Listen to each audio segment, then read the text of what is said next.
wanted to try a polygraph. They're like the pie fight of cop movies. Or the acupuncture of the legal system. In movies and TV, polygraphs are the ultimate, sometimes only way to get to the truth. But in reality, that may not be the case. Welcome to WatchMojo's Top 5 Facts, the series where we reveal, you guessed it, 5 random facts about a fascinating topic. Have you ever peed in the swimming pool?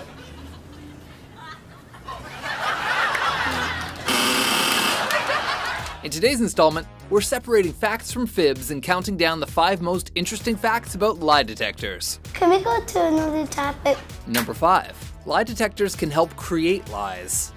I'm guilty. Guilty. Is that what you want to hear? In most jurisdictions, polygraph test results are not admissible as evidence in criminal court. Nevertheless, police will sometimes use a polygraph to extract confession from a suspect, or coerce an innocent suspect into making a false confession. That's exactly what happened to Jeff Deskovich. Who's gonna help me go back to when I was 17 again and live my life as a normal adult? As a teenager, police interrogated and tested him for over 6 hours before he made his alleged confession. He was convicted largely on the back of this evidence, despite DNA evidence suggesting that it wasn't him. Which not only reaffirmed my innocence, but also identified the actual perpetrator. He spent 16 years in prison until his conviction was overturned. Lawsuits against the officials involved eventually awarded him over $54 million. You have arrested an innocent man! Really? Oh, jeez. All right, Colossus, you're free to go. Number 4. Polygraphs are part of national defense. Have you ever dreamed of kissing your brother?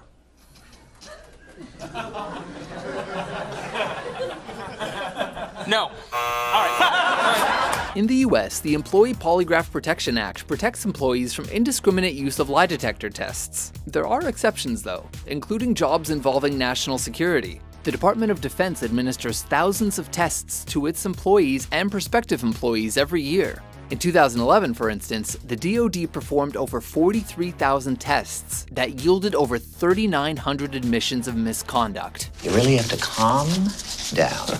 Why the f should I?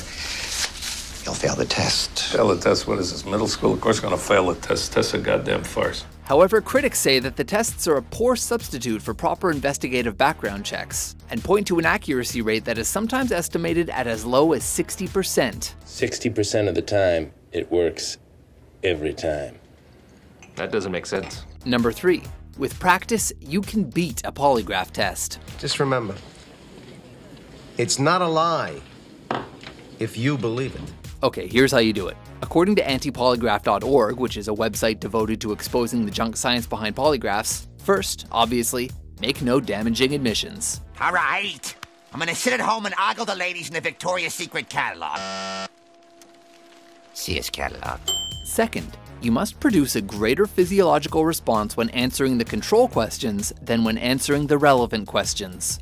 Control questions are questions on which the examiner either expects you to lie or tricks you into lying. If your physiological response to the control questions is greater than your response to the relevant questions, you pass the test. You can influence these responses by controlling your breathing or by hurting yourself during the control questions. To look at you, I'd swear you were being evasive, but the machine says you're clean. I'm just a little nervous. Number 2. Questioning techniques are more effective than polygraphs. So this shit actually works, huh? Hell yeah. Americans are stupid people by and large. We pretty much believe whatever we're told. As I mentioned before, polygraph tests, depending on who you ask and who is conducting them, are between 60 and 90% accurate. Bigger the lie, the more they believe. On the other hand, certain active questioning techniques, like the read technique, score very close to perfect in experiments measuring their effectiveness. Now, these aren't 100% accurate, right? They're... Well, you'd be surprised how accurate they are. They can tell fairly easily if someone's lying or not. Granted, the read technique, which is a 9-step interrogation method that uses confrontation and manipulation, has been criticized for producing false confessions in actual police work, just like polygraphs. They were innocent bystanders, but were manipulated by detectives till they lied. Number 1. Better lie detection technology is on the way. Should I be hooked up to something? With the old system, yes. But with the new lie detector 3000, it's programmed to go off when it hears you tell a lie. A number of other technologies have been or are being developed that supposedly promise to make polygraphs obsolete, including computerized voice stress analysis and handwriting analysis. Scientists at the University of California, Berkeley are refining a new type of brain imaging that is over 100 times more powerful than MRI.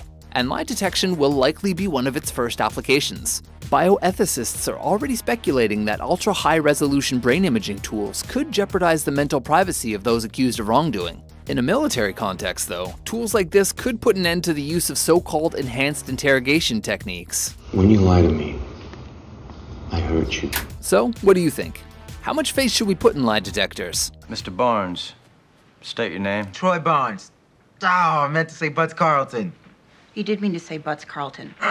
For more Cross Your Heart Top 10s and Hope to Die Top 5s, be sure to subscribe to WatchMojo.com. Do you understand? Yes.